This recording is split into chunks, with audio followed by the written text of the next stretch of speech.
HerFlow explores topics around healthcare, well-being, oncology, and integrative medicine from the perspectives of Dr. Paul Chen, a UK-based general practitioner who has a specialist interest in well-being, lifestyle medicine, longevity, and cancer care, and Dr. Wafaa Abdelhadi, an integrative oncologist in Egypt who specializes in functional medicine and applied metabolic therapy. The content is for educational and informational purposes only and is not a substitute for personal medical advice, diagnosis, or treatment. While we discuss evidence, professional experience, and reflective insights, listeners should always consult a qualified healthcare professional regarding any medical concerns or decisions about their health. Opinions expressed on the podcast are our own and do not replace guidance from your own healthcare providers. Every health journey is unique. We encourage listeners to take what resonates and seek support when needed.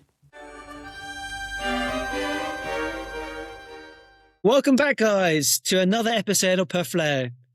So this week we're going to talk about stress. I think it all resonates with all of us to some varying degrees, more so for some than for others. Wafaa, what are your thoughts of stress? Do you really need to know?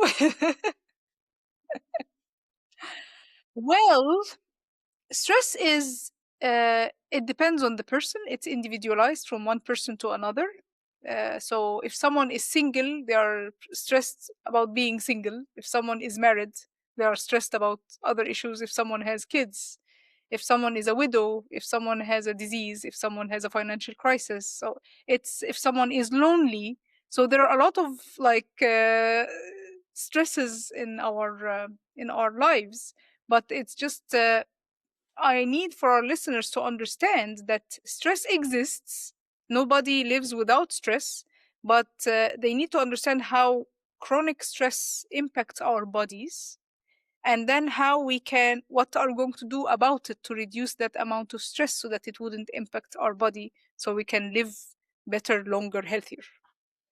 And talking about stress, I mean, last time we were talking about mindset, and I guess mindset and stress link very much so. What sort of things did you do? Remind me, what were your plans? I wanted to take a pause, more pauses during the day, because I'm always running. And when you finish something, there are 3 other things that open that I need to finish. And I got to some people with certain characters, and it's actually, there is a genetic vulnerability to it. When they don't finish their to-do list at the end of the day, they get depressed. Well, I surpassed this. Like, if I didn't finish, it doesn't matter. Because tomorrow is another day. However, I started to rearrange my priorities. So, because I'm a multitasker, I do a million things at the same time, and also being a mother. So I started to concentrate more, prioritize the things that I want to finish that day. And it's very important when I took the pause. So when I find myself overwhelmed, stressed, I just take a pause, take a deep breath, and think, like, why am I stressed? And as our dear Sir Christopher Ball just once told me, like, stress is a process in life. You don't have to stress about it because it's going to happen either ways. So you just go through that process without stressing yourself. So I think that taking pauses, breathing, and reflecting about my day has benefited me from the last episode that we were together. What about you, Paul? Well, it's interesting that you should mention the name Sir Christopher Ball, who we both know is an amazing 90-year-old who, I guess, is ahead of the game, right, for putting his thoughts into action and doing all the right choices. I too had a fantastic conversation with him once. And again, I'm going to say it at my own expense, is that I do have a bit of, I wouldn't say up to OCD, but some traits where I don't like things getting scratched, or like a book, I don't like breaking the spine. And I remember a while back with a new car, a second-hand car, I scratched the wheel, and it really frustrated me that I had scratched it. And I told this story to Sir Christopher, and he was like laughing, saying, well, you do know that it's a car, it's a material object, and it's perishable. And I go, absolutely. But it's still a bit annoying. And it's the idea about slightly reframing this point in terms of, sort of goes towards the positive mindset, but also the idea about stress. So I sometimes use this as a narrative to my patients, saying, well, I'm also human. I get stressed about these trivial things as well. But when I highlight this point across to the patients, they have a bit of a smile at my expense. And I put a smile on their face. And I can then ascribe positive meaning. I mean, it's a win-win on both accounts, because the patients then appreciate the human nature of stress. But also for me, when I look at the scratch, and by the way, it's a very small scratch, I can smile about it as well. Having had that very nice conversation with Sir Christopher, but also the conversation I've had with that patient that brought a smile to their face. So it's a win-win on both accounts. And I think stress is it's a hard one in general practice, because when I see a lot of patients, I mean, some people may have that chest infection, but sometimes I do find that the underlying problem is stress. And it's all easy to brush it aside and call everything caused by stress, but often or not, it really is. And it's just then figuring out, okay, well, how do we go about managing that stress better? And I think what's exciting for me is that I've got the expert here with me today who can talk about it in more on the science aspects of stress today. But often I think on a surface level from my end is we tend to associate stress as either like chronic inflammation or cortisol levels. So that's probably the extent of the lay public's understanding of what stress is. And of course, there's aspects of physical stress and the emotional stresses. And of course, we talk about the flight and flight response and the rest and digest side of things of how stress and lack of stress is. So I think the question was to Wafaa would be, what are your thoughts from the science side of things? Well, I totally agree with everything that you've said, Paul, as always. Well, the thing is that stress, you cannot escape stress from your life, but it's the way that you handle it. But you need to understand that when you are stressed, for the very first time, it's your fight and flight response that is actually dominated by your sympathetic nervous system. So when you are stressed, your cortisol levels go up. This is very important for you because cortisol by itself, it's a life saver. Like when you have an anaphylactic reaction, you go to the hospital, the very thing that stops your throat from being blocked and you cannot breathe is like a shot of steroids. So cortisol, which is steroids, are extremely important. It's a life saver. It's the very first response when you have a fight or flight, increase in sympathetic overactivity, super stressed out.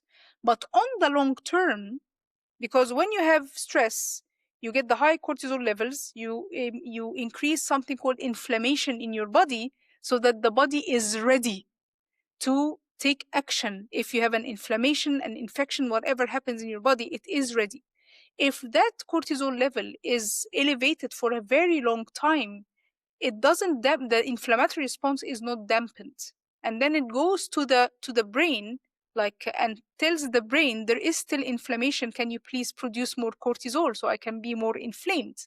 So on the long run, you will have sustained inflammation in your body, sustained lowered immune system, because cortisol somehow on the long run reduces your immune system. And that's why people on a liver transplant or any organ transplant, they are put on cortisol to suppress the immune system. So you will end up like messing your entire biochemical process in your body. People need to understand that they have to go through stress as a process, like what Sir Christopher said. It's a process that you have to go through, but do not overstress over it, because this is what will happen in your body. Sustained inflammation, sustained sympathetic overactivity, you will have dampened immune system. People sometimes when they have high cortisol level, they get bloated, they have gut problems, because like, and 80% of your immune system actually it's manufactured in your gut because of the lymphatics and everything and the microbiome. And this is for other episodes, but I don't want to overwhelm our listeners with the gush of scientific information. But I just want to say that sustained chronic stress will cause sustained cortisol elevation, which from the oncology aspect, by the way, it shuts down the genes that are responsible to protect you from developing tumors, such as the BRCA gene, for instance, for breast cancer. So we have to be very mindful about any stressful situation that we are going through. We just pause, breathe, think about it, and have, like, even if it was a very stressful situation, we have to look at it from a positive perspective. We have to change our mindset. so that we don't have this sustained chronic stress going on in our body. I mean, I think it sort of boils down to knowing the science is really important. And then I think it's the practical side of things.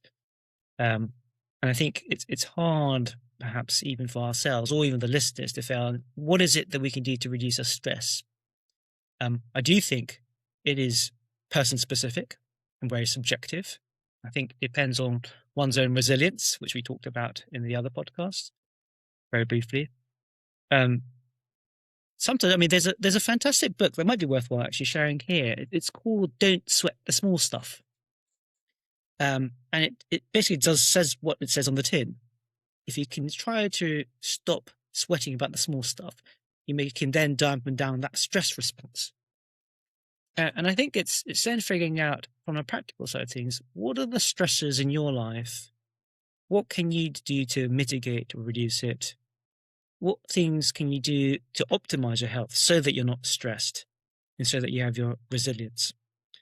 And I think it's quite important to figure out for you how you go about managing stress. And I think if you're stressed all the time, it's sometimes difficult to have that insight. It's a bit like what Wafaa says, what she was doing for her accountability, saying, my action plan is to be able to reflect. And I think taking that moment to reflect about how you operate in relation to, at least for today's talk, is about stress, is also important. So if, for instance, whilst we're talking, our dog starts barking, I'm going to get stressed. Or if the doorbell rings, I'm going to get stressed. That's an appropriate, what we call a reactive response. But sometimes we may be so overstimulated by the stresses in life that we then become, I guess, we react inappropriately in a way that then makes us make poorer choices, makes us, I guess, be in that negative mindset. And again, it then manifests as, on the science side of things, the chronic inflammation that then leads to all the types of diseases and illnesses that we do know about.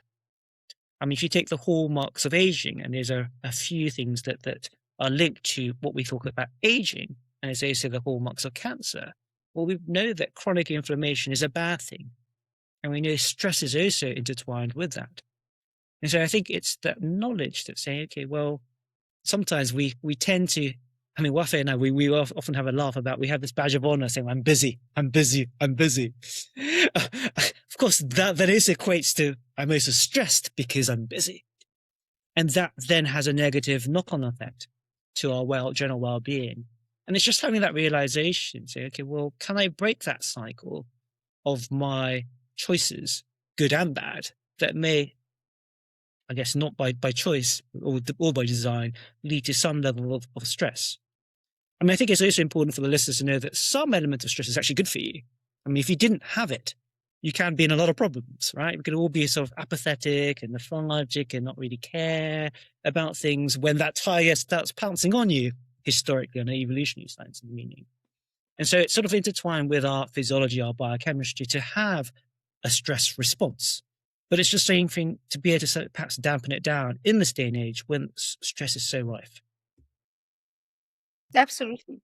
You know, Paul, when I get a lot of requests for consultation and I don't have the time to consult with people, I'm a little bit like, if I get to see all of these patients, I will be stressed out and I will not serve them the best that I can. So now that I have you, I have a lot of colleagues that I can trust to look after my patients, I became less stressed.